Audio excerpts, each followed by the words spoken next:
இது ஒரு பொலிட்டிக்கல் பார்ட்டியில் நம்மளால செய்ய முடியாதுங்கிறதுக்காகத்தான் நம்ம வெளியே வந்து பொலிட்டிக்கல் மூவ்மெண்ட்டாக அதை கொண்டு போகிறோம். ஒரு ஸ்ட்ரக்சர்டு ஒரு வெரி பிக் பொலிட்டிக்கல் பார்ட்டியில் எப்படி இந்த பிரச்சனை எடுக்க முடியுங்க, எப்படி நான் ஃபார்மிங் எடுக்க முடியும், எப்படி நான் வந்து ஒரு தனி மனிதனாக சின்ன லெவலில் ஆர்கானிக் ஃபார்மிங் நான் பண்ணிகிட்டு இருக்கேன். அதுவும் நீங்கள் பார்ப்பீங்க நான் வீடியோவில். அது ஒரு மூமெண்ட்டாக we the leaders organic farming மூமெண்ட்டாக நம்ம ரன் பண்ணிட்டு இருக்கோம். ஐஐடியோட லான்ச் பண்ணோம் அந்த ப்ரோக்ராமை. ஒரு தனி மனிதனை ஒரு புஷ் கொடுக்குறோம், வாலண்டியர்ஸ் புஷ் கொடுக்குறாங்க ஒரு பக்கம். பட் ஒரு ஆர்கனைஸ்டு பொலிட்டிக்கல் பார்ட்டியில் ஒரு 90% ஆஃப் டைம் நான் டிஃபென்ஸ்லேயே தான் இருக்கு. நாங்கள் செய்கிறது கரெக்ட், எதிர்கட்சிகள் எங்களை பற்றி பொய் சொல்கிறாங்க, நான் சொன்னது நியாயமாக இருக்கலாம், உண்மையாக இருக்கலாம். But I analysed 90% of my time. குறிப்பாக ஆக்ஸ்ஃபோர்டு பல்கலைக்கழகத்தில் ஃபெலோஷிப் போக 4 மாத காலம் அங்கே இருந்த பொழுது நிறைய அரசியலை பற்றி யோசித்தேன். ஃபண்டமெண்டல் பிரின்சிபல்ஸ், எதுக்கு நம்ம பாலிடிக்ஸ் வந்தோம், ரூட் காஸ் என்ன இருக்குது, எதை நம்ம அட்ரஸ் பண்ணணும், குட் கவர்னன்ஸ் எப்படி வரும், நல்ல அரசியல் எங்கிருந்து நம்ம பார்க்க முடியும், என்ன செஞ்சுக்கிட்டு இருக்கோம் இன்னைக்கு எல்லோருடைய அனுமதியோடு இங்கே நானும் ஒரு தனி மனிதனாக உங்களோடு இணைந்து வி த லீடர்ஸ் நம்ம செய்கிறோம். இந்த மாதிரி நிறைய நம்ம செய்யணும். இல்லாட்டி future generation is a dire risk. 25 ஆண்டுகள் கழிச்சு என்னால் என்ன 10 ஆண்டுகளுக்கு முன்பு நான் இங்கே இருந்ததுக்கும் இன்னைக்கும் நான் வித்தியாசமாக பேசிகிட்டு இருக்கிறேங்க. சுற்றுச்சூழல், வெப்பம் எல்லாம் அதிகமாயிருச்சு. நம்ம ஆடு பாருங்க வத்துக்கிட்டு போகுது கேமராவை பார்த்து. அதனால் இன்னைக்கு நாம் செய்ய வேண்டிய வேலையெல்லாம், நாம் ஒரு இயக்கத்தில் மெம்பராக we have come here for social change, we are change agents. அப்போ என்னுடைய அன்பான வேண்டுகோள், நாம் ஒரு மேடை போடுறோம், நாம் உறுப்பினர் சேர்க்கிறோம், யாரை பற்றியும் தப்பாக பேச வேண்டிய அவசியம் நமக்கு இல்லைங்களே. நான் சமீபத்தில் பார்த்தேன், யாரோ எங்கிட்ட கூட கேட்டாங்க, ஆனால் இதை பற்றி உங்கள் பதில் என்னன்னு. எனக்கு யாருன்னு கூட தெரியாது. அவங்க தன்னார்வர்கள், அவங்களாம் மேடை போட்டு பேசுகிறாங்க, சில பேருடைய புகைப்படங்களை போட்டு பேசுகிறாங்க. அதனால் எல்லோருக்கும் என்னுடைய அன்பான வேண்டுகோள், let us be very clear why we are part of this people's movement. நாம் பீப்புள் மூமெண்ட் எதுக்காக நாம் இருக்கோம், நமக்கு பாசிட்டிவ் பாலிடிக்ஸ், பாசிட்டிவ் சேஞ்ச் நமக்கு வரும். பிரசிடென்ட் எப்போ பேசணும், என்ன பேசணும் பேசுவோம், அவங்களுக்கு என்ன சொல்லணும் நம்ம சொல்லுவோம்.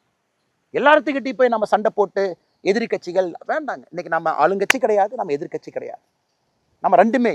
நாம் இன்னைக்கு ஒரு அரசியல் இயக்கம், political movement, people's movement, political party of well. அதனால் என்னுடைய அன்பான வேண்டுகோள், let us be very clear. ஏன் நாம் பண்ணுறோம், இது ஒரு கல்ட்டில் ஒரு தனி மனிதன். உதாரணத்துக்கு கோயம்புத்தூர் ஏர்போர்ட், நாம் ஐயோ சாயந்தரம் வந்தோம்னா நிறைய பேர் வரவேற்க வருவாங்க, அது அவங்களுக்கு பிரச்சனை, சில பேர்த்துக்கு அது தொந்தரவு, ஃப்ளைட்லேருந்து வர்றவங்கள பேசஞ்சருக்கு தொந்தரவு, உள்ளே பிடிக்கிறவங்களுக்கு தொந்தரவு, எதுக்கு கஷ்டம்னு சொல்லிட்டு சாயந்தரம் நிறைய பேர் சேருவதற்கு வாய்ப்பு இருக்குன்னு பயணத்தை கேன்சல் பண்ணிட்டு அடுத்த நாள் காலையில் 6:15 ஃப்ளைட் எடுத்துகிட்டு வந்தேன். அப்படி இருந்து நம்முடைய சகோதரர்கள் வரவேற்க வந்திருந்தான். அது கண்டிப்பாக அங்கே இருக்கக்கூடிய பேசஞ்சருக்கு இன்கன்வீனியன்ஸ் ஆயிருந்தாலும் கூட நான் அதில் தெளிவாக இருக்கிறது, நமக்கு இந்த கல்ட் பாலிடிக்ஸ் வேண்டாம், நம்ம காமன் மேன் பாலிடிக்ஸ். காமன் மேனாக சகஜமாக எல்லோரும் ஒன்றாக இணைந்து, ஒரு தலைவர் அங்கே போகிறார், ரிசீவ் பண்ணுறக்கு 10 பேர் வேணுமா, பொலிட்டிக்கல் பார்ட்டிக்கு 50% ஆஃப் டைம் இதுலேயே போயிருக்கு. அவங்க வந்தாங்கன்னா ஒரு பெரிய மாலை வாங்கி போடலாமா, கிரேனை கொண்டு வந்து மாலை வாங்கி போடலாமா, இந்த தப்பை நானும் செஞ்சுருக்கேன், நான் செய்யலின்னு சொல்லிங்க. இன்றைக்கி அதெல்லாம் செய்ய வேண்டாம்னு உங்களோட இணைந்து இந்த மக்கள் இயக்கத்தில் உங்களோட இருக்கிறேன். நமக்கு அதெல்லாம் வேண்டாம். கல்ட் பாலிடிக்ஸ்லேருந்து வெளியே வந்துடுவோம், காமன் மேன் மூவ்மெண்ட்டாக ரன் பண்ணும். So that everybody is everybody. இது நம்பர் 1 நம்பர் 2 இவங்க போய் பார்க்கணும், இந்த கதவை போய் திறக்கணும், அண்ணாமலை என்ன கூட 2 பேர் ஃப்ரெண்ட்ஸ் இருக்காங்க, அவங்கள போய் பார்த்தா தான் அவர்கிட்ட பேச முடியாது. எல்லாத்தையும் உடைப்பதற்கான ஒரு பெரிய வாய்ப்பாக நம்முடைய பயணத்தை I'm very excited to see where it will go. இன்றைக்கி நம்ம புரிஞ்சுக்கணும், 18 lakh ரெஜிஸ்ட்ரேஷன் இன்னைக்கு வரைக்கும் இட் இஸ் அ ஃபினாமினல் நம்பருங்க, சாதாரண நம்பர் இல்லை. 18 லட்சம் மனிதர்கள், 18 லட்சம் பேர், நம்முடைய சகோதரிகள், இளைஞர்கள், இளம் பெண்கள், பெரியவர்கள், மூத்தவர்கள் எல்லாம் ஒரு நம்பிக்கையோடு வந்திருக்காங்க. நம்ம என்னங்க பண்ணோம், ஜூன் 5ஆம் தேதி ஒரு வீடியோவில் 20 நிமிஷம் நம்ம பேசணும், அதில் ஒரு 8 செகண்ட் வி த லீடர்ஸை பற்றி பேசணும். இத்தனை பேர் நம்பிக்கையோடு வந்திருக்கீங்க. இன்னைக்கு எத்தனையோ அரசியல் இங்கே சொல்லலாம், எங்கிட்ட 1 கோடி பேர் இருக்காங்க, எங்கிட்ட 50 லட்சம் பேர் இருக்காங்க, எங்கிட்ட 30 லட்சம் பேர் இருக்காங்க, 1.5 கோடி பேர் இருக்காங்க. அந்த போட்டிக்கே நம்ம போகலையே. ஆரோக்கியமாக நம்ம பில் பண்ணிக்கிட்டே போவோம். எத்தனை பேர் இருக்காங்கன்னு எல்லாத்துக்குமே தெரியும், எல்லா அரசியல் கட்சியில் எத்தனை பேர் இருக்காங்க, அதுக்குள்ள நான் போக விரும்பலை. நமக்கு நம்ம நம்பர்ஸ் இந்த வெப்சைட் டிரான்ஸ்பரண்டாக அது ஓப்பனாக இருக்கும். முதல் நாள் 1 மில்லியன் 10 லட்சம் பேர் வந்தாங்க, அடுத்த 3 நாள் இப்படி வந்தாங்க, இன்னைக்கு கொஞ்சம் 2 நாளில் கொஞ்சம் கம்மியாக வர்றாங்க என்ன அப்படின்னு 2 பத்திரிகையில் சொன்னதாக சில பேர் சொன்னாங்க. நம்ம ஃபர்ஸ்ட் வி த லீடர்ஸில் நம்முடைய ஃபர்ஸ்ட் விஷயம், வி ஆர் ஆத்தென்டிக், நேர்மை, ஆத்தென்டிசிட்டி. அந்த வெப்சைட்னுடைய நம்பர்ஸ் கவுண்டர் அப்படியே தாங்க இருக்கும். ஒரு நாள் யாருமே சேரலனா கூட அந்த கவுண்டர் அப்படியே தான் இருக்கும். அந்த கவுண்டர் என்னைக்கு 50 லட்சம் அப்படிங்கிற எண்ணுக்கு வருதோ அன்னைக்கு நம்ம பேசுவோம். நம்ம எவ்வளோ வேலைகள் செஞ்சுருக்கோம், நம்ம ஜூலையிலேருந்து செஞ்சுக்கிட்டே இருக்க போகிறோம், அன்னைக்கு பேசுவோம். மக்கள் இன்னைக்கு நம்மளை அரசியல் கட்சியாக வாங்கன்னு சொல்கிறாங்களான்னு கேட்போம். அது வரைக்கும் நம்ம வேலைகளை செஞ்சுக்கிட்டே இருப்போம். அவ்வளோ வேலைகள் நமக்கு இருக்குது, பாசிட்டிவான வேலைகள், ஹாப்பியாக, ஸ்ட்ரெஸ் இல்லாமல்.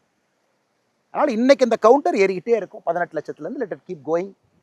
புதிதாக எல்லோரையும் நம்ம வரவேற்போம், ஒருங்கிணைப்போம், அவங்கள கொண்டு வருவோம், ஆரோக்கியமாக பாசிட்டிவான ஒரு அரசியல் நம்ம செய்வோம். 50,01,000 அப்படின்னு வரும் பொழுது நம்ம பேசுவோம், என்ன செய்யலாம், இது வரைக்கும் நம்ம செஞ்சுருக்கோம், ஜூலை, ஆகஸ்ட், செப்டம்பர், அக்டோபர் பண்ணியிருக்கோம், எப்படி கொண்டு போகலாம், அடுத்தது உள்ளாட்சி தேர்தல் எப்படி நம்ம ஃபேஸ் பண்ணலாம், அதற்கான ஆயத்த பணிகள்.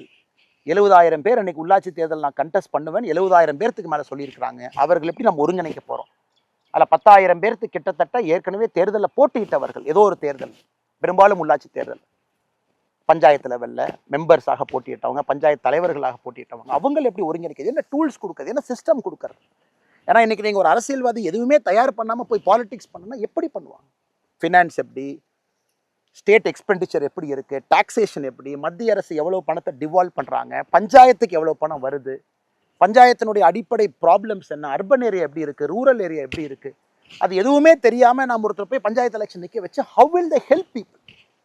இல்லை நான் இந்த ரசிகர் மன்றத்தில் இருந்தேன், அங்கே இருந்தேன், இங்கே இருந்தேன், நான் அரசியல் கட்சியில் நேற்று காலையில் சேர்ந்தேன், இன்னைக்கு காலையில் சீட்டு கொடுத்தாங்க, நான் எம்எல்ஏ ஆகிட்டேன், எம்பி ஆகிட்டேன், யாரையும் குறை சொல்லிங்க. But are they equipped to handle that job?